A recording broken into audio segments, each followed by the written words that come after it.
So I want to give you 3 tips on ways that you might be able to cultivate a growth mindset while you are here at USC. My first is to ask the big questions in your life. Ask the big questions. Ask yourself the questions that make you human. Who am I? What is my purpose? What matters to me? Why does it matter to me? How do I live my dreams? How do I translate my values into action? How do I find significance and a sense of belonging? These are the questions that connect you to everyone who's ever lived, because what it means to be human is to wrestle with these questions. For me, religion is often about answers. People go to religion for answers, but spirituality is often about questions. 2/3 of you would describe yourselves as more spiritual than religious in this room, if the data, is predictive. And so if that is the case, then your spiritual life is really about asking yourself these big questions, even if you don't know the answers, because those answers change. The answer of who am I and what does my life mean will change from year to year, but the questions remain. The questions are important. It's important to live those questions, to breathe those questions. When I was an undergraduate student, my academic mentor told me his story about the big questions in his life. He wanted to be an astronaut, and back then you could actually be an astronaut. I don't know if you can anymore. It was a different time. And so the way you became an astronaut was you would go to the Air Force Academy in Colorado, and you would train as an Air Force pilot, and then you'd work your way through the space program. So he went to the Air Force Academy, and he trained, and he was a senior at the Air Force Academy. He was getting ready to go out and explore the cosmos. He wanted to go where no one had ever gone before. He was super excited about it. And then he read a book by a French existentialist philosopher named Jean-Paul Sartre. And when he read this book, he had this realization that as an astronaut, he could go to the far corners of the universe, but he could never leave his own mind. He could never leave his own mind. And so he concluded that the most important journey for him to take was not to outer space, but to inner space, into the infinite depths of his own mind, his own heart, his own soul. And so instead of becoming an astronaut, he became a Buddhist philosopher, and that's how I met him. He spent his life right here on Earth. He never went into outer space, but he still sees himself on this lifelong mission to explore the universe. It's not the universe outside of him, though. It's the universe inside of him. And he found out that that was also a place where no one had ever gone before, right? We can all go on a lifelong journey through inner space if we ask ourselves the big questions in our life, the questions of meaning and purpose, the questions of significance and authenticity, the questions that break us open and make us whole again. And by doing so, we create the conditions for personal growth and transformation and ultimately success, however we define that. My second point for mindset, growth mindset, is to embrace failure. It sounds cliche, but embrace failure. All of you are here this evening because you have succeeded at a very high rate. You've been successful students, you've been successful leaders, artists, and athletes. You continue to fulfill the traditional metrics of success. You are amongst the most successful students in the country, 12% acceptance rate. We had 70,000 students last year apply for 2,800 spots. And at the end of the day, you're all sitting in this room. You're all able to be here and even have this conversation because you've been successful. That's ironic. You're able to hear me talk about how you need to embrace failure only because you've been successful.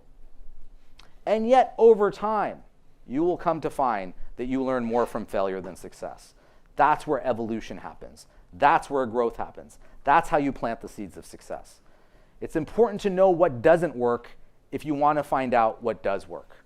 It's important to know what you don't want to do if you want to discover what you do want to do. The world may label that as a failure, but that's a necessary precondition to success. Any basketball fans out there? Anyone? Clippers fans? Any Clippers fans? There's never any Clippers fans in this town.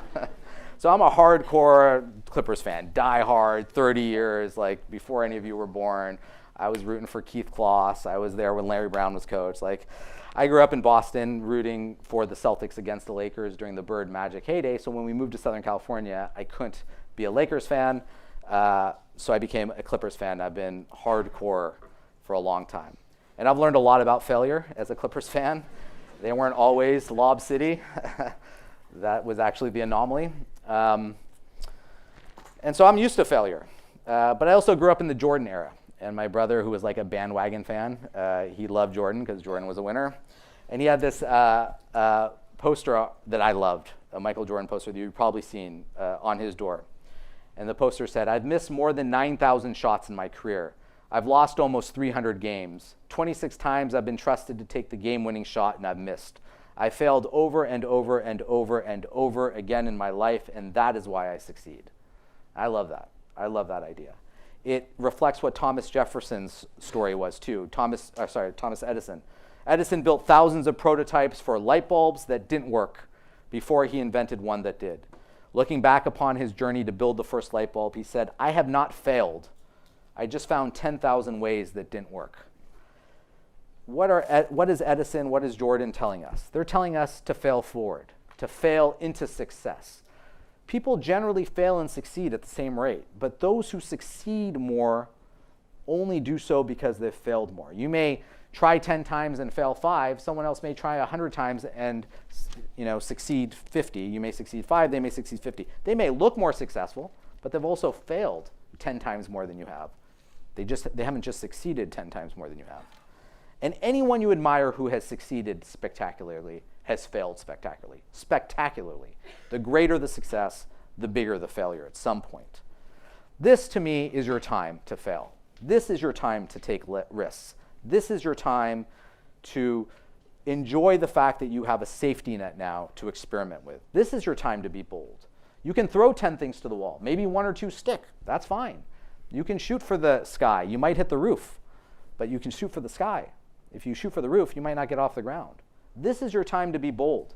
Most of you don't have responsibilities to anyone but yourself right now. That's a rarity in your life. It's never happened before, and it won't happen again. When you were younger, you lived for your parents, you lived for your teachers. At some point, you'll live for your employers, you'll live for your family, you'll support your spouse, your kids. At some point, you'll support your parents, your partners, etc.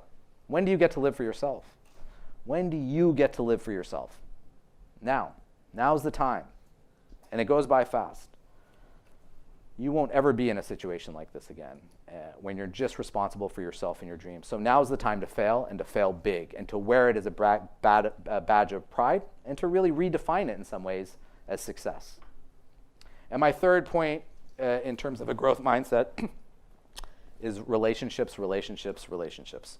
Over the last 20 years, there's been a lot of new research focused on the science of happiness that you'll encounter over the course of the semester.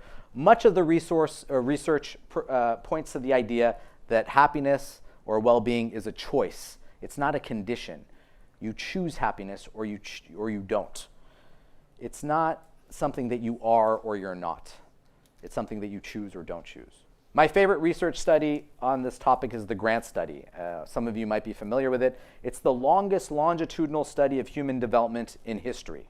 The study began in 1938 with the goal of following over 200 Harvard undergraduates over 75 years of their life to determine what are the factors that lead to human happiness, what are the factors that lead to success and a sense of flourishing.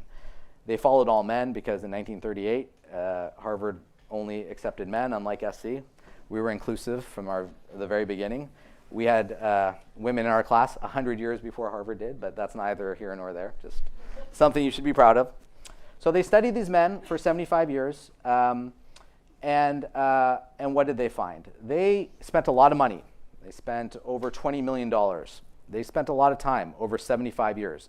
They studied everything. They measured height and weight. They measured salary, relationships, level of education. Every metric known to the social science and the humanities, they covered over this longitudinal study. And ultimately, they discovered that what the most important thing is for your success, for your sense of flourishing, it's not salary, celebrity, status, or career.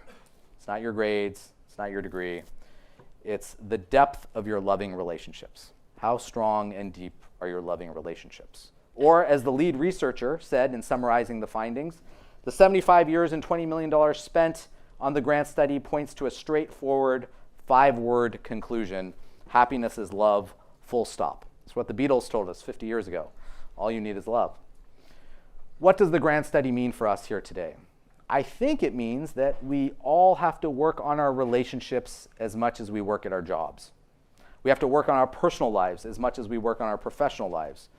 We have to cultivate emotional intelligence as much as we focus on developing intellectual skills. We have to focus on our heart, not just on our mind. We have to celebrate our friendships, prioritize our family relationships, and make the proactive choice to be happy, to flourish. We can choose happiness by choosing love, by choosing relationships, by choosing gratitude. Those are the relationships that you have developed at USC and will continue to develop. The relationships of friends and colleagues and mentors, the relationships of the Trojan family that make it one of the most diverse communities ever. When you leave USC, you will most likely forget the things that you learned in class, but you will never forget the people you met here. Your future partners, your future spouses, your best friends, your collaborators, your peers. They will be with you throughout the rest of your life.